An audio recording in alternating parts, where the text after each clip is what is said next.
My name is Joyce Coletti. My name is Sammy. My name is Mike Giosha. Donald Oliver. My name's Laura Marcucci.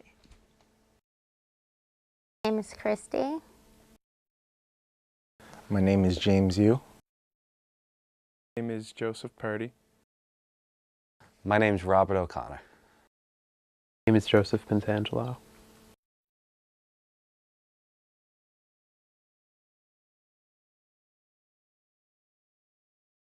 I just turned 21. I work at Party City. 54. I'm a sign language interpreter. I'm 21. Right now I work at Modell's, and I just accepted a position at Staten Island Bank and Trust to be a teller. 19. Yeah, I work for a construction company in Port Richmond, DeFazio Construction. What do you do for them? Filing and meaningless things.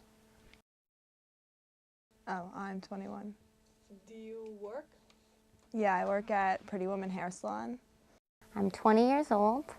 I work and I am a student. 22 years old. I work in Brooklyn for Wonder Bread. 18. Yeah, I work at a dog kennel, Country Estate Kennels. 26. How old are you? I am 19 years old. Yeah, I have an internship at WABC Radio, and I work at a pizzeria because the internship doesn't pay. I do not work.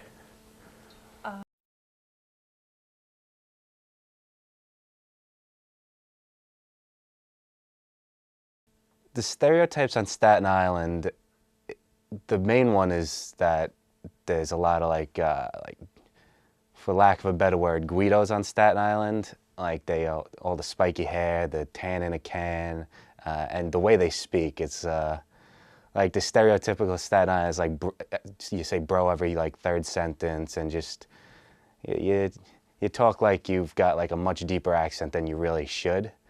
But beyond that, also I found that people think of Staten Island, they think of like they think we're ignorant, they think it's a racist place, and in some areas that's true, but a lot of it's overblown, I think, although there are a lot of the Staten Island Guidos. It's usually the one about the landfill, but also there's one about, there's a lot of Guidos on Staten Island. Now, I don't have any problem with Italian people, but there's just like these specific group of guys who, they always, you know, walk around with their hair all gelled up, spiked up. They walk around with their wife-beating shirts and, you know, drink their Jaeger bombs and anything like they're the coolest guys, but they're not at all. You know, they're very annoying. They're very like, you know, they're, I don't want to be too offensive about them, but it's just that, you know, they think they're all the way on the top when they're not, you know. Stereotype about Staten Island people. I don't know. Besides the true life, you know, I'm a Staten Island girl where if something goes wrong with them, it's like everyone else is to blame, and the moms are just as dumb as the daughters and stuff like that. I don't know. It's whatever people decide to make films about Staten Island, and then the whole world's like, okay, let's go with that stereotype, not to, you know, actually know someone from Staten Island and make their own opinion. Stereotypes are, there's a lot of douchebags, a lot of, I don't want to be racist, but Guidos.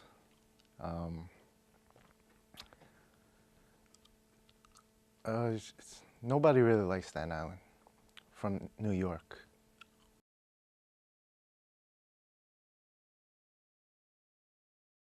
The first time I mentioned I lived in Staten Island was on Xbox on Grand Theft Auto, and someone thought it was the name of a place in Grand Theft Auto. Like, oh no, that's not a real place. Staten Island, that's a place in Grand Theft Auto in a video game. I'm like, oh okay, now I know where I live. No one knows where I live. That's where I live.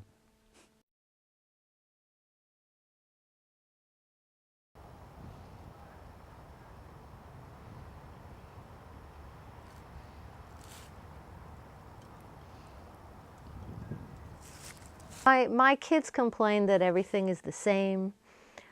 The people from here are all the same. I don't see that because I didn't grow up here. So to me, I just see really nice people who who speak to me on the street. You know, I walk my dog, and I have other dog owners who are my friends who I speak to on the street. Whereas when I was growing up, I did not know. I lived next to an apartment house, and I didn't know my next door neighbors. You never spoke to the people. You might, you know, very rarely did you know the people. It was very transient. People were constantly moving, and so I think it's really nice. I think people just love to complain. It gets a bad rap. It's not as bad as everybody says. I mean, it's not perfect, but if you live anywhere, you'll find the bad parts of it. So I guess I like it. I lived in Florida for about 7 years as well. I like that everything's always open, 24 hours, and people are always ready to go and having fun, and it's fast-paced. Florida's slow. Everything closes at 8 o'clock at night. It's not a fun place to live. I would move because there's two reasons. First, I'd rather live someplace that's warmer because I don't like the cold. And also, if I stayed in this area, I would like to work in the city, and the commute's brutal, so I wouldn't really want to travel an hour and a half to get to work every day and then back. So if I stay in this area, I'd like to move closer to the city, but I would also prefer to move someplace warmer, maybe somewhere in California or Florida. I guess the atmosphere is a lot more calmer because I used to grow up in really bad neighborhoods in Brooklyn, but here it's a lot more fun, a lot more calm, and you know, I've met cooler friends here actually. You know, I had, you know, I have better moments here basically in Staten Island than I had in Brooklyn. My perspective of Staten Island is so different even from my own children, who of course are native Staten Islanders, and they're all like, oh, I hate Staten Island, they want to get out of Staten Island. To me, I came from a place where there were very few trees, a lot of apartment buildings, and when I came here, the first thing that hit me, first of all, I moved to the North Shore. I never did want to go to the South Shore where all the houses look alike, and all the people from Brooklyn moved there, so I really wanted something different. The neighborhood I moved into is mostly native Staten Islanders, and but the thing that struck me is there were lots of trees and crickets, and I was so thrilled to hear crickets. I had only heard crickets in Pennsylvania. Growing up, I played a lot of Pokemon cards, and I played kickball, and I don't know, I like to explore abandoned places, like Fort Wadsworth. I guess that's about it. Played basketball a lot when I was growing up, football, mostly sports, because there wasn't really all that much to do. Then as I got older into high school, you know, like I would go into the city with some friends, go to parties, stuff like that, but that's pretty much it. But I usually like to go to a show place, the bowling alley. I usually go there and play some bowling and then go to the arcades. That's right in the same building. You know, I usually go there once in a while with my friends, and we have a good time there.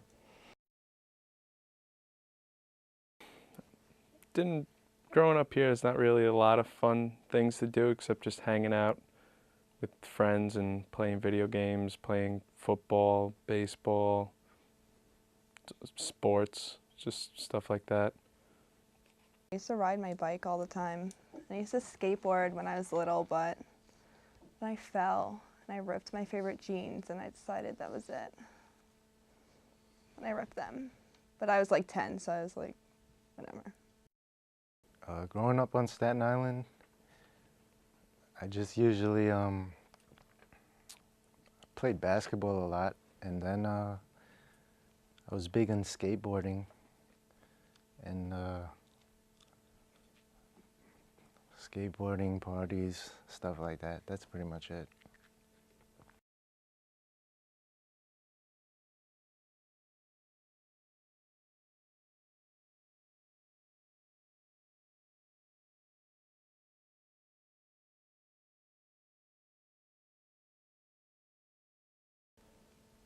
I'm happy that it closed because I could not stand the smell from it.